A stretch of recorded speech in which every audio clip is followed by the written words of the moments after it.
Bismillahirrahmanirrahim. Assalamualaikum warahmatullahi wabarakatuh. Selamat malam. Episode kemarin kita semua mendengarkan penjelasan tentang kesamaan alam dan diri manusia dari ilmu intuiting. Hari ini saya akan membahas singkat tentang kesamaan alam dan diri manusia dari sudut pandang ilmu intuiting.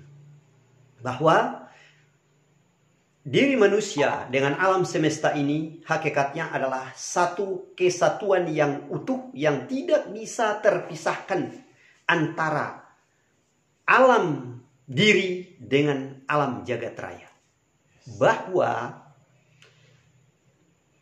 kenapa dalam penjelasan ilmu intuiting disebut dua entitas ini dia merupakan kesamaan yang tidak bisa dipisahkan. Padahal satu sangat kecil luar biasa sekali. Yang satu begitu dahsyatnya besar.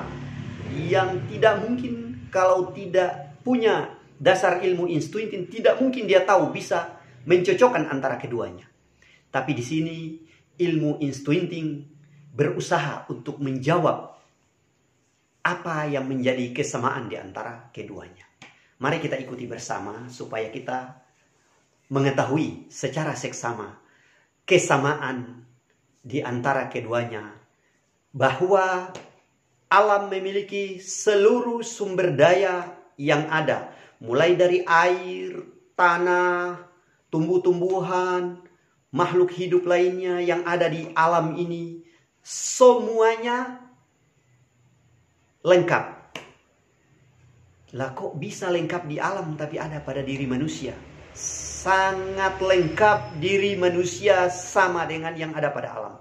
Bahwa alam punya tumbuh-tumbuhan, diri manusia punya tumbuh-tumbuhan.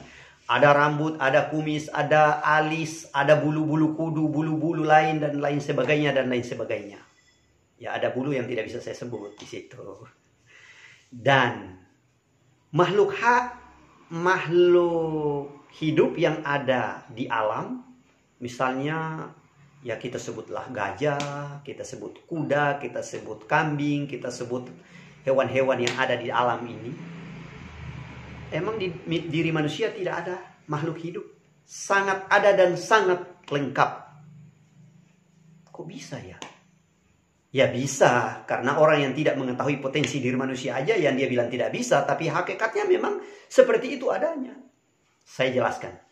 Di dalam diri manusia terdapat makhluk hidup, tapi pasti lebih kecil dong kalau hidup di diri manusia. Kalau besar ya tidak mungkin. Masa gajah hidup di dalam diri manusia kan tidak mungkin. Kita lihat mulai dari tapak tangan. Di tapak tangan kita ini ada namanya bakteri. Anda kalau megang sesuatu pakai tangan, makanan yang bersantan, berminyak dan ya berbasah lainnya pasti cepat basi kan? Karena apa? Karena pada telapak tangan Anda terdapat bakteri. Anda tidak bisa melihat itu makhluknya. Tapi dia mampu untuk jadi membusukkan makanan Anda. Dan ingat, makhluk yang ada dalam tapak tangan Anda ini, dia yang menjadi satu dasar pelancar pencerna terbaik.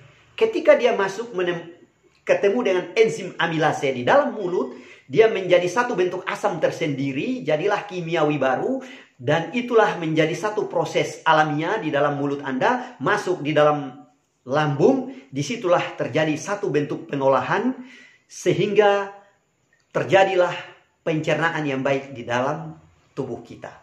Nah itu satu bentuk. Di dalamnya banyak sekali bakteri-bakteri yang ada di dalam.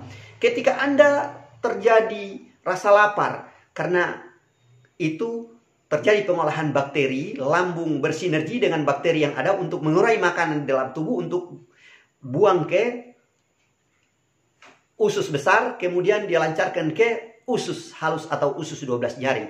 Itu adalah kesenambungan antara makhluk yang ada di luar dari tapak tangan Anda, ketemu dengan makhluk yang ada di dalam mulut Anda, bakteri yang ada dalam mulut, ketemu dengan asam lambung, bakteri yang ada di dalam lambung juga, jadilah satu kesatuan yang utuh.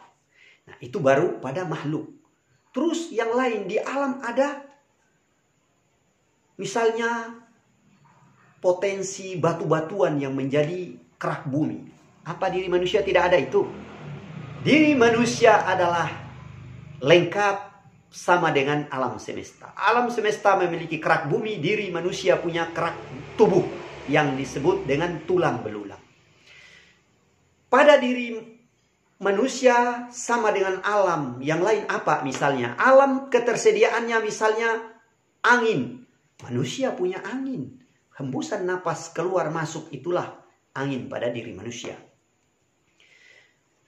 Ada terjadi potensi listrik di udara. Apakah manusia tidak punya listrik?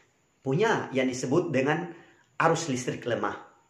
Kalau tidak ada listrik, manusia pasti kedinginan yang sangat luar biasa.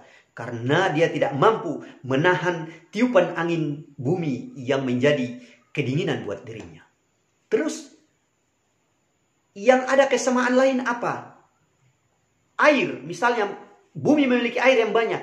Tubuh manusia menyediakan air sama keseimbangannya dengan alam.